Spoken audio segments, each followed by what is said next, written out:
ಸರ್ಕಾರ ಕೋರ್ಟ್ ಆದೇಶ ಮಾಡೋದನ್ನು ಹೈಕೋರ್ಟ್ ಅದು ಮತ್ತಲ್ಲ, ಸುಪ್ರೀಂ ಕೋರ್ಟ್ ಅಲ್ಲ, ತಾಲೂಕು ಕೋರ್ಟ್ ಅಲ್ಲ, ಹೈಕೋರ್ಟ್ ಆದೇಶ ಮಾಡೋದನ್ನು ಅಂಥ ಆದೇಶಗಳನ್ನು ತಿರಸ್ಕಾರ ಮಾಡ್ತಾರೆ. ಆದರೂ ಈ ಸರ್ಕಾರ ಜಡ್ಜ್ಗಳು ಆದೇಶ ಮಾಡಿದಂಥದ್ದೇ ಅವರು ಕಿಮ್ಮತ್ತಿಲ್ಲ. ಇನ್ನು ನಾವು ಕೊಟ್ಟಂಥ ಅರ್ಜಿ ಏನು ಕಿಮ್ಮತ್ತು ಮಾಡ್ತಾರೆ, ಸ್ವಲ್ಪ ಅವ್ರಿಗೆ ಬಿಸಿ ಮುಟ್ಟಂಗೆ ನಿಮ್ಮ ಮೀಡಿಯಾದಿಂದ ಅವ್ರಿಗೆ ತಲುಪುವವರೆಗೆ ಮಾಡಬೇಕಂತ ನಮ್ಮ ಆದೇಶ. ನನ್ನ ಹೆಸರು ಗುರ್ಲಿಂಗಪ್ಪ ಸುಲೇಕರ್, ಗುಲ್ಬರ್ಗ ಜಿಲ್ಲಾಧ್ಯಕ್ಷ. मेरा नाम सईद खान है, कर्नाटक राज्य जिलाध्यक्ष।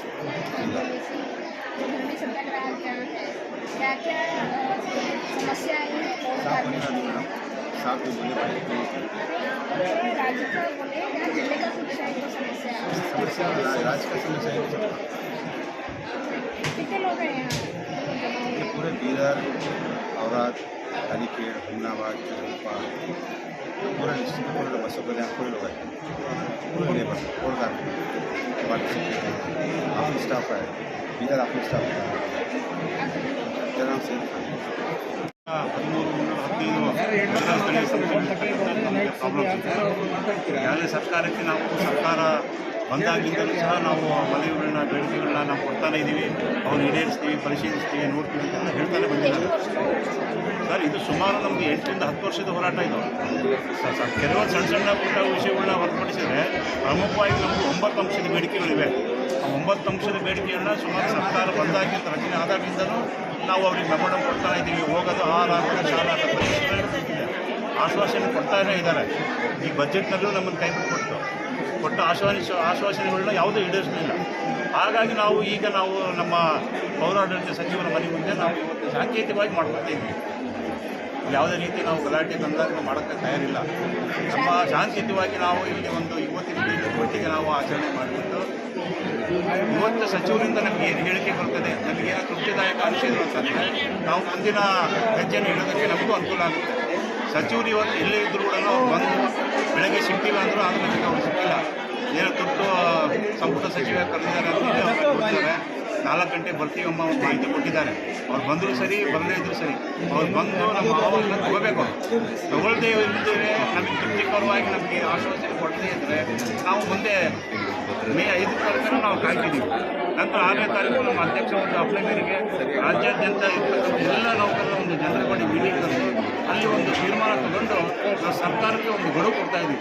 ಆ ಗಡುವು ಅವಧಿ ಒಳಗಡೆಗೆ ನಮ್ಮ ಹಂತತ್ವವಾಗಿ ಹೋರಾಟ ನಿರಂತರವಾಗಿ ಇದ್ದೇ ಇರ್ತದೆ. ಆ ಗಡುವು ಮೀರದೊಳಗಾಗಿ ಸರ್ಕಾರ ನಮಗೆ 9 ಅಂಶಗಳಲ್ಲಿ ಪ್ರಮುಖವಾಗಿ ಅಂಶಗಳು ಏನಿದೆ ನಮಗೆ ಅದನ್ನು ನೌಕರರ ಬೇಡಿಕೆಗಳು ಈಡೇರಿಸಬೇಕು. ವೇತನ ಸೇರಿದಂತೆ 7ನೇ ವೇತನ ಆಯೋಗ ಪ್ರತಿಯೊಂದು ನೌಕರರು ಪ್ರಮುಖವಾಗಿ ಏನು ಹೊಟ್ಟೆಗೆ ಹಿಟ್ಟು ಬೇಕು ಅಂತೀವಲ್ಲ, ಆ ಹಿಟ್ಟು ಕೊಡೋವರೆಗೂ ಸಹ ನಾವು ಉಗ್ರವಾದ ಹೋರಾಟವನ್ನು ನಡೆಸ್ತಾನೆ ಇರ್ತೀವಿ.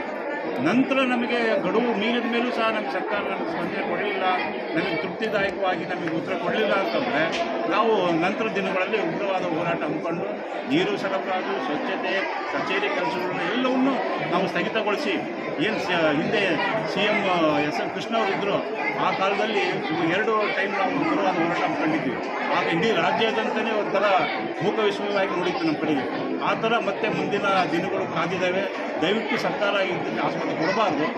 ಈಗ ನಮ್ಮ ಬೇಡಿಕೆಗಳು ಏನು ಪ್ರಮುಖವಾಗಿದೆ 9 ಅಂಶದ ಬೇಡಿಕೆ ಅವನು ಈಡೇರಿಸಬೇಕು ಅಂತೇಳಿ ನಾವು ನಿಮ್ಮ ಮಾಧ್ಯಮದ ಮೂಲಕ ಕೇಳ್ಕೊತೀವಿ. ತಾವು ಸಹ ದಯವಿಟ್ಟು ಸಾರ್ವಜನಿಕರಿಗೆ ಇದಕ್ಕೆ ಅರಿವು ಮೂಡಿಸಿ. ಯಾಕಂದರೆ ನಮ್ಮಲ್ಲಿ ಇರ್ತಕ್ಕಂಥ ಎಲ್ಲ ನೌಕರರು ಸಹ ಸಾರ್ವಜನಿಕವಾಗಿ ನಾವು ಇರ್ತೀವಿ. ಅವ್ರಿಗೆ ತೊಂದರೆ ಆಗಬಾರ್ದು ಅನ್ನೋ ಒಂದೇ ಒಂದು ಉದ್ದೇಶದಿಂದ ನಾವು ಇಷ್ಟು ವರ್ಷಗಳ ಕಾಲ ಯಾವುದೇ ಮುಷ್ಕರ ಮಾಡ್ಕೊಂಡಿಲ್ಲ. ಈಗ ನಾವು ಕೊನೆಯ ಒಂದು ನಮಗೆ ಅಸ್ತ್ರವಾಗಿದೆ, ನಾವು ಮುಷ್ಕರ ಮಾಡಲೇಬೇಕಾದಂಥ ಪರಿಸ್ಥಿತಿ ಬಂದಿದೆ. ದಯವಿಟ್ಟು ಸರ್ಕಾರ ಆಗಲಿ, ನಮ್ಮ ಸಂಬಂಧಪಟ್ಟ ಸಚಿವರಾಗಲಿ ಇದಕ್ಕೆ ಆಸ್ಪದ ಬರಬಾರ್ದು.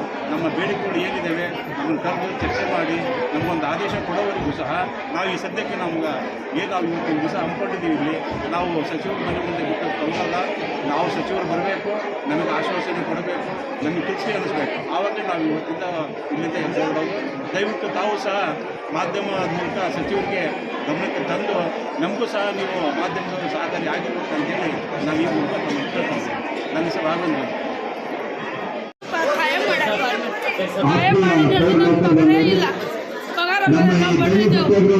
ನಾವು ಬಡ್ರು ಹೊಟ್ಟೆ ಕೊಟ್ಟಿನ ಬಡ್ರು ಇದ್ದೇವೆ ಮೇಡಮ್ ಅವರೇ. ಅದಕ್ಕೆ ನಮ್ಮ ಸಂಬಳನೇ ಈಗ 2 ವರ್ಷದ ನಮ್ಮ ಸಂಬಳ ಇಲ್ಲ. 23-24 ನಮ್ಮ ಪರ್ಮಿಟ್ ಮಾಡ್ಯಾರ. ನಮಗೆ ಸಂಬಳನೂ ಇಲ್ಲ. ನಮ್ಮ ಜೀವನ ಅಂಬೋದೇ ಲಾಸ್ ಆಗೋಗ್ಯದ. ಪೌರ ಕಾರ್ಮಿಕರಿದ್ದೇವೆ ನಾವು ಇಲ್ಲಿನವರಿದ್ದೇವೆ. ಬಸ್ ಕಲ್ಯಾಣ ತಾಲೂಕು ಬಸ್ ಕಲ್ಯಾಣದವ್ರಿದ್ದೇವೆ ನಾವು ದಿನ ಬಂದು 5 ಗಂಟೆಗೆ ಮಾಡ್ತೇವೆ. ನಮ್ಮ ಪರಿಸ್ಥಿತಿ ಏನು, ನಮ್ಮ ಮನ್ಯಾಗ ಅಂತಾರಲ್ಲ ನಿಮ್ಮ ಗಾರ್ಮೆಂಟ್ ಸರ್ಮೆಂಟ್ ನಿಮ್ಮ ಸಂಬಳ ಯಾಕೆ ಬರೋದು, ನಮ್ಮ ಮಕ್ಕಳಿಗೆ ಹೋಟೆಲ್ ಒಳಗೆ ಕೆಲಸಕ್ಕೆ ಇಕ್ಕಿದೆ ನಾವು 200 ರೂಪಾಯಿ. ಆ ಮಕ್ಕಳ ತಂದು ನಾವು ಜೀವನ ಮಾಡ್ಲತ್ತಿದ್ದೇವೆ. ಇವತ್ತು ನಿಮ್ಮ ಡ್ಯೂಟಿ ಮಾಡೋ ಉಪಯೋಗ ಏನಿದೆ ಹೇಳಬೇಡ. ಊರು ಹೆಂಡಿ, ಊರು ಹೇಳು, ಊರು ಗದ್ದು ನಾವು ಬೆಳಿಲತ್ತಿದ್ದೆವು. ಅವ್ರು ಸತ್ತತ್ತಾಗ ತಿರುಗ್ತಾರೆ. ನಮ್ಗೆ ಸಂಬಳದ ಬಳಕ ನಾವು ಇಲ್ಲ ಏನಾರು ಏನು ಭಾಷೆ ಸತ್ತೈತೆ ನಾವು ಮನೆ ಮಾತ್ರ ಹೋಗಂಗಿಲ್ಲ. ಇವತ್ತು ನನ್ನ ಹೆಸರು ನಾಗಮ್ಮಾದಾರಿ. ನನಗೆ ಶಾಂತಿಯುತ ಧರಣಿಗೆ ನಮ್ಮ ರಾಜ್ಯಾಧ್ಯಕ್ಷರ ಅಪ್ಪಣೆ ಮೇರೆಗೆ ಹಾವೇರಿಯಲ್ಲಿ ಇಲ್ಲಿಗೆ ಆಗಮಿಸಿದ್ದೇನೆ. ನಾನು ನೇರ ಸಾರ್ವಜನಿಕರಲ್ಲಿ 27 ವರ್ಷದಿಂದ ಕೆಲಸ ಮಾಡ್ತಾ ಇದ್ದೇನೆ. ಹೊರಗೊತ್ತಿಗೆ ಇಲ್ಲಿಗೆ ದುಡಿ ನಮ್ಗೆ ಇವತ್ತಿಗೂ ಸರಿಯಾದ ಸಮಾನ ಕೆಲಸಕ್ಕೆ ಸಮಾನ ವೇತನ ನೇಮಕಾತಿ ಮಾಡ್ತೀವಿ ಅಂತಂದು ಬಜೆಟ್ನಲ್ಲಿ ಘೋಷಣೆ ಮಾಡಿದರು. ನಮ್ಮ ಅಧ್ಯಕ್ಷರ ಎದುರಿಗೇ ಬಜೆಟ್ನಲ್ಲಿ ನಿಮ್ಮದು ಕೆಲಸ ಸರಿಯಾಗ್ತದೆ ಅಂತ ರೈತರು ಸರಿ ಹೇಳಿದರು. ಆ ಥರ ಬಜೆಟ್ನಲ್ಲಿ ನಮ್ಮದು ಏನು ಒಂದು ವಿಷಯನೂ ಬರಲಿಲ್ಲ. ಆದ ಕಾರಣ ಅಧ್ಯಕ್ಷರ ಅಪ್ಪಣೆ ಮೇರೆಗೆ ಶಾಂತಿಯುತ ಧರಣಿಯಲ್ಲಿ ಹೊರಗುತ್ತಿಗೆಯಲ್ಲೇ ಕೆಲಸ ಮಾಡ್ತಾರೆ. ಕಾಯಂ ಅಂತೂ ಆಗೇ ಇಲ್ಲ. ಅದು ಹೊರಗುತ್ತಿಗೆಯಲ್ಲೇ ಇರೋದನ್ನು 5-6 ತಿಂಗಳಿಗೆ ಸಂಬಳ ಕೊಡ್ತಾ ಇದ್ದಾರೆ. ಅದು 5-6 ತಿಂಗಳಲ್ಲಿ 1 ತಿಂಗಳು 2 ತಿಂಗಳು ಕೊಡ್ತಾ ಇದ್ದಾರೆ. ಮತ್ತು 4 ತಿಂಗಳು ಬಾಕಿ ಇಡ್ತಾ ಇದ್ದಾರೆ. ಈ ಗೋಳು ಯಾರಿಗೆ ಬೇಡಾಗಿದೆ? ನಮಗೆ ಈಗ PF ಎಲ್ಲ ಕಟ್ಟಾಗಿ 13,700 ಕೊಡ್ತಾ ಇದ್ದಾರೆ. ಅದು ಕಾಯಂ ಮಾಡಬೇಕು. ನನ್ನ ಹೆಸರು ಕೃಷ್ಣಣ್ಣ ಬಜೆಟ್, ಹಾವೇರಿ नगर से। नमस्ते। आज पौर कार्मिक डिस्ट्रिक्ट CMC म्यूनसिपल लेबर्स यहाँ पर मिनिस्टर साहब आए थे। यहाँ पर उनके राज्य अध्यक्ष और उनकी पूरी टीम आई हुई है मिनिस्टर साहब को मिलने के लिए। मिनिस्टर साहब आज बेंगलुरु में 1 दिन का सेशन चल रहा है। 25 क्वेश्चन है सेशन में, वहाँ पर है वो CPI साहब फ़ोन किए मिनिस्टर साहब के फार्म हाउस में। 200-300 और कार्मिक और उनके राज्य अध्यक्ष के साथ पूरी टीम आई हुई है। मैं भी आया हूँ उनके साथ। उनके जो भी प्रॉब्लम्स है मैं मिनिस्टर साहब को बताऊँगा और वो CM साहब को बताकर उनकी जितने डिमांड है वो डिमांड हम पूरे करने लगेंगे। परसों हम भी और कार्मिक को एक अच्छा सा लेआउट बनाकर उनको हाउसेस बना के देने का GV में अप्रूवल दिया है। ऐसे ही हमारे मिनिस्टर साहब हमेशा गरीबों के साथ रहते हैं वो, और हमेशा परसों में 50 लेबर को लिए हैं वो इधर में।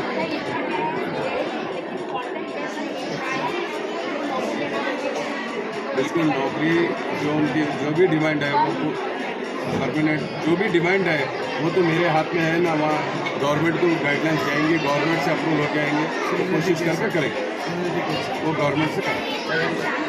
वो आए, हम उनका जो भी प्रॉब्लम है हम भी उनके साथ हैं, बराबर वो सॉल्व करने के हम पूरा उनके साथ रहेंगे और करके भी देंगे।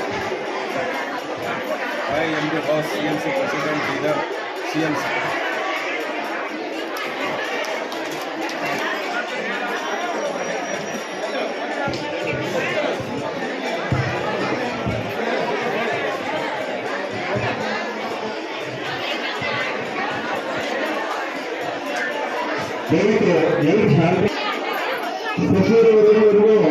ನಮ್ಮ ಧರಣಿ ಮುಂದುವರಿಯುತ್ತದೆ ಅಂತ ಈಗಾಗಲೇ ರಾಜ್ಯಾಧ್ಯಕ್ಷರು